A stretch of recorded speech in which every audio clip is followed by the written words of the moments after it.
ఏంటి నిన్న మధ్యాహ్నం మ్యారేజ్, నైట్ ఫస్ట్ నైట్, ఇవాళ మీళ్ళు అద్దెకి చూడడం, రేపు గృహప్రవేశమా? బ్యాడ్ టైం మీతో బ్యాడ్మింటన్ ఆడుకుంటుంది మచ్చ. అనాథకి ప్రాబ్లమ్స్ ఉంటాయని తెలుసు కానీ అనాథని చెప్తే ఇన్ని ప్రాబ్లమ్స్ ఉంటాయని తెలియదురా బాబు. ఏదోడు చేసి మా నాన్న ఇల్లు అద్దెకి ఇవ్వకుండా చూడాలి. ఐడియా ఏంటో అద్దెకి దిగిన అమ్మాయి ఐఎస్ఐఎస్ ఏజెంట్ అని చెప్తే ఎంత వసూళ్ళు ఐడియాలు నువ్వును. అప్పుడు కానీ మా బాబు నా పైన కేసేసి బొక్కలో దొయ్యడు. ఇంకో ఐడియా, మీ ఇంట్లో దిగిన అమ్మాయి జయసుత టైప్ కాదు, జ్యోతిలక్ష్మి టైప్ అని చెప్తే చంపేస్తాను. ఎంత ఐడియాలు నువ్వు. అద్భుతమైన ఐడియా మచ్చా. ఏంటో అంజలి హస్బెండ్ ఎలా ఉంటాడో మీ ఇంట్లో తెలియదు కాబట్టి వాడి క్యారెక్టర్ లో ఒక పనికి మాల ఎదవని ఎంటర్ చేసి వాడు మీ నాన్నతో గొడవ పెట్టేసుకుని మీ నాన్నకి బీపీ, షుగరు, హార్ట్ అటాక్ ఇలాంటి ప్రాణాంతక వ్యాధులు వచ్చేలా ఇరిటేట్ చేస్తే ఎక్స్ట్రాడినరీ ఐడియా. కానీ ఇప్పుడు ఆ పనికి మాలిన ఎదవ ఎవరు?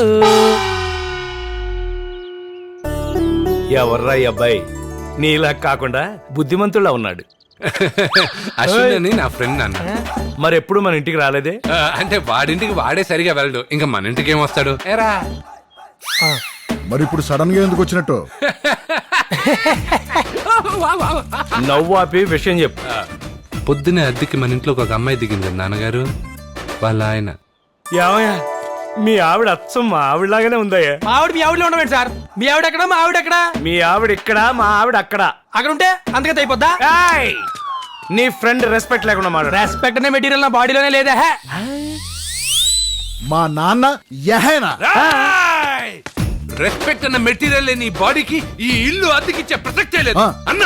వాడు అడ్వాన్స్ వాడు మామని కొట్టే. అది కాదురా, వీళ్ళ ఆవిడ అచ్చం మీ అమ్మలాగే ఉందిరా. పాప ఆ పిల్ల మంచిదిరా. ఏరా పెద్దోడా? అమ్మంటే నాన్న ఇచ్చండి.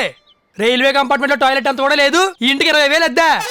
స్టార్ హోటల్ లాంటి మా ఇల్లుని పట్టుకుని ట్రైన్ లో టాయిలెట్ తో పోలుస్తారు. నువ్వు వచ్చాను, నువ్వు ఆగరా. చచ్చిపోతాను. వచ్చాను. ఏంట్రా, మీ ఆవిడొచ్చి అడిగింది కాబట్టి ఈ ఇల్లు అద్దెకిచ్చాను. లేదా టాయిలెట్ పేపర్ లాంటి నీ పోటు వాడే అడుగుంటే మా ఇల్లు కాదు కదా, మా ఇంట్లో బాత్రూమ్ కాదు కదా, దాంట్లో ఉన్న కమోడ్ కూడా నీకు అద్దెకిచ్చుండేవాడిని కాదు. టాయిలెట్ పేపరా? అంతేకాదే, గట్టిగా ఊదానంటే పోయి గేట్ అవుట్ పడతావు. Gate out. నన్ను గెటౌట్ అంటావా? అసలు వాళ్ళు లాయర్వేనా? ఏ ఒక్కసారి అడ్వాన్స్ తీసుకుని అగ్రిమెంట్ వేసాక ఇల్లు ఇవ్వనంటే నీ పని కోర్టులో కేసేసి తెలుసా? అమ్మా, భలే దొరికేసావురా. లాయర్కే లా పాయింట్ చెప్పేశావు. ఇప్పుడు నువ్వు చేసిన అగ్రిమెంట్ ప్రకారం చచ్చినట్టు 3 నెలలు మా ఇంట్లో ఉండవలసిందే. ఉంటా ఉంటా. ఈ 3 నెలలు నీకు టార్చర్ అంటే ఏంటో చూపిస్తా. నీకు ఆ టార్చర్ చేత పొద్దున్నే షేక్ హ్యాండ్ ఇప్పిస్తా. చూద్దాం. రారా పెద్దోడా. టార్చర్ మీకు కాదు, నాకు.